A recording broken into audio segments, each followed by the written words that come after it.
வாக்காளர்களுக்கு வெளிப்படையாக பணம் கொடுப்பதாச்சு அரசியல்வாதிகளோட பணம். ஆனால் நீங்க இன்னைக்கு மாசம் மாசம் 1000 ரூபாய் பணம் தரேங்கிறது அரசாங்கத்துடைய பணம், அரசாங்க கஜானால இல்லைங்கிறப்ப இங்க இருக்கக்கூடிய நாட்டை கூறு போட்டு வங்கிகள்ல நாளைக்கு அடமானம் வச்சு நிதியை வாங்கி கொடுக்குறீங்க. இது நாளைக்கு முன்னாடியாச்சும் ஏதாவது இவங்க கரப்ஷன் பண்ற பணத்துல வந்துகிட்டு இருந்துச்சு. இப்ப அரசாங்க பணத்துல இருந்து காசு போய்கிட்டு இருக்கு.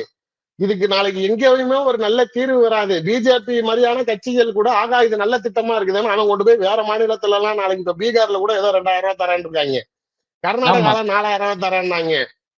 இது மாதிரி ப்ராஜெக்ட் நல்லா இருக்குது, பிரசாந்த் கிஷோரோட ஐடியா தான் ரைட் இது, அதனால தமிழ்நாட்டுல ஒர்க் அவுட் ஆச்சு, நம்மளும் ட்ரை பண்ணுவோம்னு சொல்லிட்டு எல்லா மாநிலத்துல இருக்க மக்களையும் கெடுக்க ஆரம்பிச்சிட்டீங்க. எங்க போய் இது நிக்கும்னு தெரியலங்கிற மாதிரி அரசியல்வாதிகளுக்கு ஊழல். வரப்போற தேர்தல் 2026 சட்டமன்ற தேர்தல்ல எல்லா அக்கௌண்ட்லயும் பணம் உழுவ போதாம்னே. அது ஒரு நியூஸ் வந்திருக்கு, அப்டேட் வந்திருக்கு. அது ஒண்ணுங்க. இன்னொன்னு, நீங்க அதெல்லாம் ஆதாருக்கு இந்த கான்டாக்ட் இருக்கிறதுனால ஈஸியா போட்டுடலாம்னு நினைக்கிறாங்க. அக்கௌண்ட்ல பணம் போடுறது கட்டாயம் தான். நீங்க தேர்தல் சமயத்துல வாக்காளர்களுக்கு பணம் கொடுத்துதான் ஆகணும்.